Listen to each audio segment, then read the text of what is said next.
Les vrais rois ne portent pas de couronne, ils portent un cœur pur. Le roi Balaam régnait avec dureté sur le puissant royaume de Zambora. Il était craint autant qu'admiré. À ses yeux, la force, l'or et le savoir étaient les seuls piliers d'un royaume digne de ce nom. Chaque année, pour glorifier la grandeur, il organisait un grand concours dans la cour royale. C'était une parade de richesse et de domination. Les plus fortunés y montraient leurs trésors. Les généraux vantaient leurs victoires.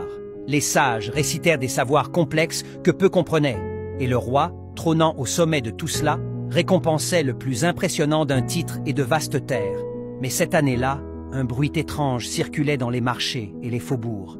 Un vieil homme pauvre traverse les montagnes à pied pour participer au concours. Il n'avait ni or, ni armée, ni même de livres. Seulement un bâton, un vieux sac vide et un regard calme, presque trop calme. Le roi, en l'apprenant, ricana « Laissez-le venir, je me divertirai ». Le jour du concours arriva. Tout était éclatant.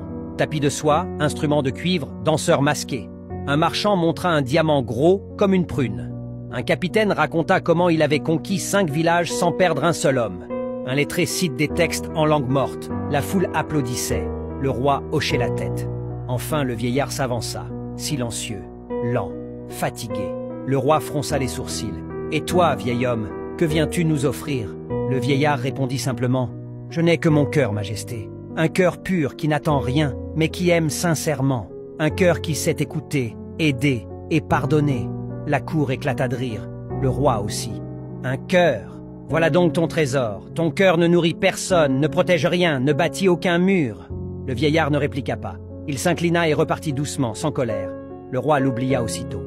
Mais quelques jours plus tard, un malheur frappa le royaume. Une épidémie fulgurante s'abattit sur Zambora. Des familles entières furent frappées. Les enfants toussaient, les vieillards tombaient.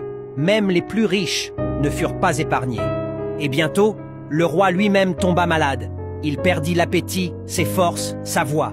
Les médecins du royaume, malgré leurs robes d'or et leurs fioles précieuses, ne purent rien. Les généraux furent impuissants. Les sages se perdirent en hypothèses. Un jour, alors que le roi était alité, fiévreux, à peine conscient, un vieil homme demanda à le voir. C'était lui, le même vieillard au bâton. Les gardes hésitèrent, mais dans le chaos, personne ne s'y opposa. Le vieillard s'assit près du roi et lui dit calmement « Vous m'avez ri au nez, mais je ne suis pas venu pour juger. Je suis venu aider. » Chaque jour, il revenait. Il lui donnait à boire, l'essuyait, lui parlait. Il racontait des histoires simples, des souvenirs d'enfance, des chansons anciennes. Le roi, peu à peu, guérit, lentement, doucement. Et plus encore que son corps, c'est son cœur qui changea. Il comprit que l'or ne soigne pas, que les victoires ne réconfortent pas, que la véritable grandeur est dans la bonté qu'on offre aux autres et dans la simplicité de l'amour désintéressé. Une fois rétabli, le roi fit venir le vieillard en public. Devant toute la cour, il s'agenouilla. « Toi qui n'avais rien à offrir sauf ton cœur, tu m'as donné plus que tous les autres. Tu m'as rendu la vie. Et mieux encore, tu m'as ouvert les yeux. Tu n'es pas un simple homme. Tu es un guide. » Il en fit son conseiller personnel, écouté et respecté, non pas pour ses richesses, mais pour sa sagesse. Et sous son influence, le royaume changea. Les impôts furent allégés. Les orphelins reçurent un toit. Les sages sortirent des palais pour enseigner dans les rues. Le roi ne gouvernait plus avec des ordres, mais avec l'exemple.